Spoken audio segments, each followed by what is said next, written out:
उत्प्लावन बल देखते हैं।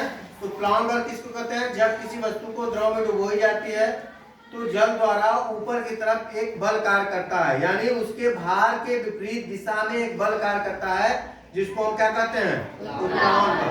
क्या कहते हैं? उत्प्लावन बल। अब इधर आर पर हम देखते हैं उत्प्लावन का सिद्धांत या उत्प्लावन बल का सिद्धांत क्या है? क्या है कि जब किसी वस्तु को किसी द्रव में पूर्णतः डुबोई जाती है तो वह अपने आयतन के बराबर द्रव विस्थापित करती है।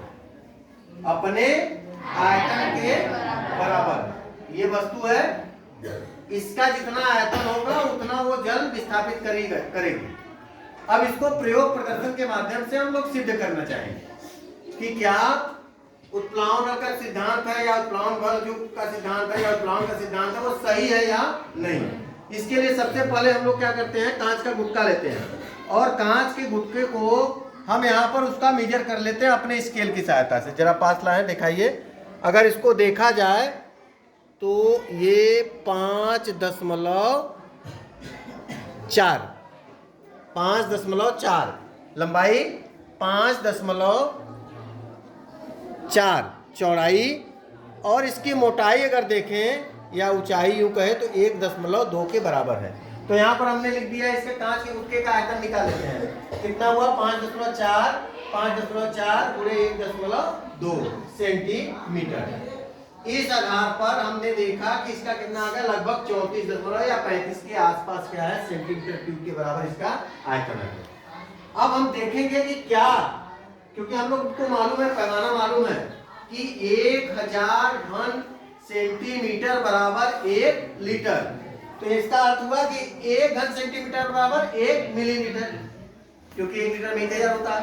तो इस आधार पर दोनों बराबर होने के लिए 35 के आसपास होना चाहिए। आपने 34 लिखा। अब प्रयोग प्रदर्शन हम करना चाहेंगे तो इसके लिए सबसे पहले हम लोग क्या करेंगे, इसको एक धागे में बांट देते हैं। हालांकि धागे का भी वेट या भार होता है, वो भी अपने आयतन के बराबर विस्थापित कर लेगा, तो उसको हम लोग क्या मानते हैं, नगाड़े मानते हैं। तो इसके लिए सबसे पहले पास ले आए, इसको हमने एक डिस्क में पानी भर के रखा है, वो प्लेट रखा है, और अब इसको हम डुबो रहे हैं। इसको हमने डुबो दिया, इसमें डुबो दिया। अब डुबोने के बाद ये पानी विस्थापित कर दी प्लेट में। अब इसको हम हटा दे रहे हैं, इसको हमने ये आपको हटा दिया। अब इस प्लेट को हमने क्या किया, इसके पूरे जल को यहाँ बचे नहीं, 1-2 बूंद भी यहाँ मायने रखता है, तो इसलिए हमने इसको क्या कर दिया, आराम से हटा दिया। अब इसको हमने ले लिया एक ग्लास में, और ग्लास में लेने के बाद इसको हम किसमें, मेजरिंग सिलेंडर इसको बोलते हैं, नपना। अब इसमें हम नापने का प्रयास करेंगे, देखते हैं कितना आता है।